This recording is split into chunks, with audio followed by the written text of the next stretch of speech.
ओम शांति। आज का सतगुरुवार का भोग संदेश शशि दीदी जी के द्वारा आइए सुनते हैं। जैसे ही मैं वतन में पहुंची तो वतन में क्या देखती हूँ, एक बहुत सुंदर सा बगीचा था और उसके अंदर अलग अलग प्रकार के फूल थे। बाबा उस बगीचे में चक्कर लगा रहे थे और फूलों की महक चारों तरफ फैल रही थी और साथ ही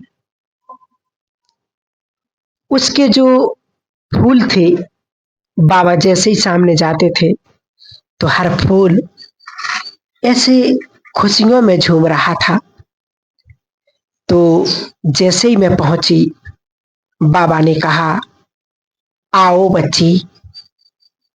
बाबा अपने ऐसे लाडले बच्चों की बगिया को देखकर, फूलों को देख बहुत ही हर्षित हो रहे हैं। बाबा इतने प्यार से एक एक फूल को देख रहे थे। बाबा ने कहा, कितने लाडले भाग्यवशाली, विश्व के पूजनीय तथा वर्तमान समय औरों को अनुभव कराने वाले ये सब बच्चे हैं। तो थोड़ी देर में क्या देखती हूँ, एक आंधी तूफान की तरह जोर से हवा आती है तो उसमें से कुछ फूल ऐसे थे, जैसे आंधी तूफान जोर से आती है तो फूल ऊपर की ओर नाच रहे थे, घूम रहे थे, खुशियों में बहुत ज्यादा नाच रहे थे। और कुछ फूल थे थोड़े से मुरझाए, थोड़े नहीं, पूरे नहीं मुरझाए, और कुछ फूल थे जो नीचे की ओर झुक रहे थे। बाबा ने कहा, बाबा ने पहले से ही बच्चों को बता दिया है कि भविष्य में परिस्थितियां एक तूफान की तरह अपना रूप ला करके आ रही हैं, लेकिन जो पक्के निश्चय बुद्धि बच्चे हैं और जिन्हें ये पक्का है कि परिस्थितियां हमारे कल्याण के लिए हैं, वह सदा हर परिस्थिति में नाचते गाते और अनुभव करते उन आत्माओं से दूसरों को लाभ पहुंचाते हैं। बाबा ने कहा कि जब कभी परीक्षा आनी होती है तो वो सेकंड में आती है, और परीक्षा में जो जिस टाइम जिसने पढ़ाई अच्छी की होती वो कभी किसी बात से घबराते नहीं हैं। तो बच्चे जिन्होंने अपनी आंतरिक स्थिति को पावरफुल बनाया है, वो इन बातों से और ही न्यारा और प्यारा होकर के संपन्नता की ओर बढ़ते हैं, बाप की प्रत्यक्षता का कार्य करते हैं। लेकिन कुछ कुछ हैं जो परिस्थितियों को सोचते रहते हैं, और कुछ हैं जो कभी कभी नहीं, सदा नहीं, परिस्थिति के प्रभाव में आकर अपनी स्थिति को डाउन कर देते हैं। तो बाबा ने कहा कि ये परिस्थितियां संपन्नता, बाप की प्रत्यक्षता, बच्चों के नए भविष्य की दुनिया को नजदीक लाने का कार्य कर रहे हैं। फिर बाबा ने कहा कि देखो, साइंस एक सेकंड में क्या से क्या कर देती है। बच्चों की अभी भी साइलेंस की जो स्टेज है वो बहुत कुछ कर भी रही है, लेकिन कभी कभी साइंस के कार्य के बीच में थोड़ा कम है। तो इसलिए बच्चों को अभी समय अनुसार एक तो अपनी स्थिति को उपराम, स्व स्थिति को संपन्न बनाने का और बाबा का हमारा बैकबोन है, वो ध्यान रखेंगे तो हर परिस्थिति को जैसे उड़ते पंछी की तरह क्रॉस कर लेंगे। तो इतने में क्या हुआ, दीदी ने कहा, मुझे दादी जानकी जी की याद आई। मैंने कहा, बाबा दादी जी का दिन तो पहले है, लेकिन दादी को सभी याद कर रहे हैं, दादी कहाँ है? तो बाबा मुस्कुराने लगे। कहा, क्यों, आपने क्यों याद किया? बाबा ने कहा, और दीदी ने कहा, बाबा मन में आ गया। बाबा ने कहा, जैसे यज्ञ के विशेष रतन दादियां, दादी प्रकाशमणि, दादी जानकी, सभी दादियां, वो हर कार्य में, हर पुरुषार्थ में स्वयं को पहले ही ऑफर करती। तो आज तुम भी ऐसा कर रही हो। तो दीदी ने कहा, बाबा दादी याद आ रही हैं, तो कल तो बहुत सारे होंगे, आज हम पहले ही मिल लेते हैं। तो बाबा इतना मुस्कुराए और मुस्कुराते हुए शांत हो गए। फिर बाबा ने दादी को इमर्ज किया और दादी बाबा को देख करके गले लग गई, नाचने लगी। तो दीदी ने कहा कि आप क्या कर रहे हो?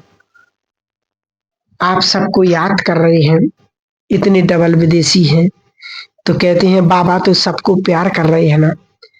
तो बाबा ने दादियों के सामने एक वर्ल्ड ग्लोब दिखाया और दादी वर्ल्ड ग्लोब को अपनी बाहों में लेकर के चारों तरफ घूम रही थी, नाच रही थी। कहते हैं, ये वर्ल्ड ग्लोब हम बच्चों के लिए है, अभी थोड़ा सा कार्य रहा हुआ है, तो उसको देख रही थी, ये रहा पड़ा, ये रहा पड़ा, बाबा जल्दी संपन्न हो जाएगा। तो दीदी ने कहा कि आपको सब कितना प्यार कर रहे, याद कर रहे हैं, कितना भरपूर किया है।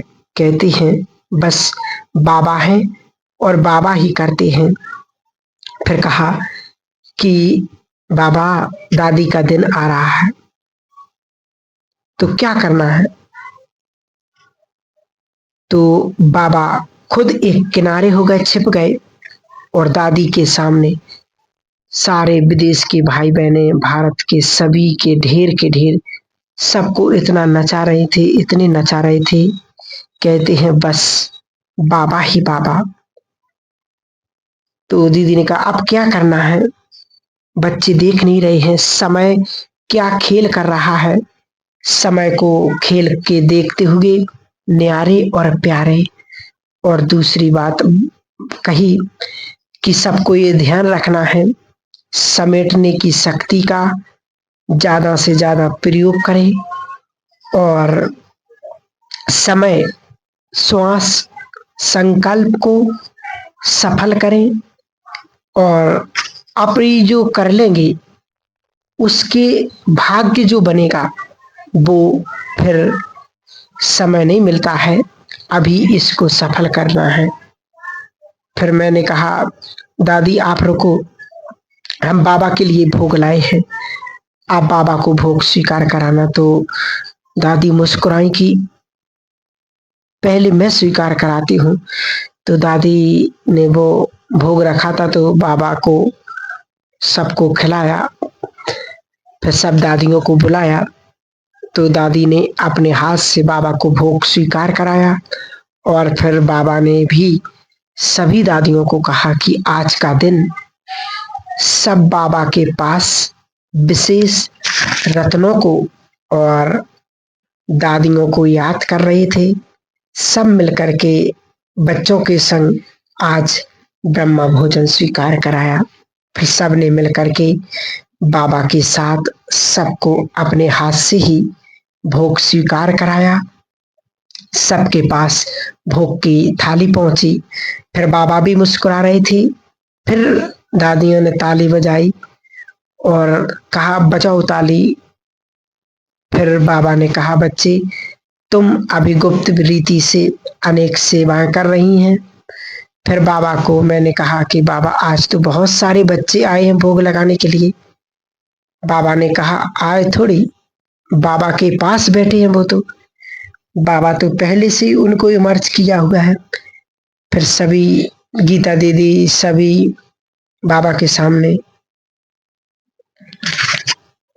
बाबा ने कहा ये बच्ची सदा ज्ञान युक्त लास्ट तक भी ज्ञान और योग के द्वारा अनेकों को लाभ पहुंचाती रही, और बाबा ने उनको अपनी गोदी में लेकर के बहुत प्यार कर रहे थे। वरदानी हाथ उनके ऊपर था। फिर उसके बाद जिनके भोग थे वो बाबा के सामने अर्ध चंद्रमा के रूप में खड़े थे। बाबा ने एक एक को दृष्टि देते हुए एक एक को फूल दे रहे थे, और उस फूल के अंदर सब प्रकार के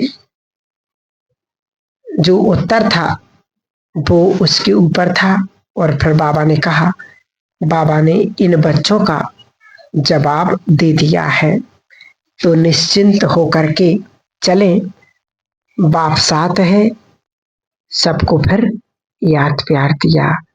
तो ये था आज का भोग संदेश जो बाबा ने विशेष रहस्य खोले। ओम शांति।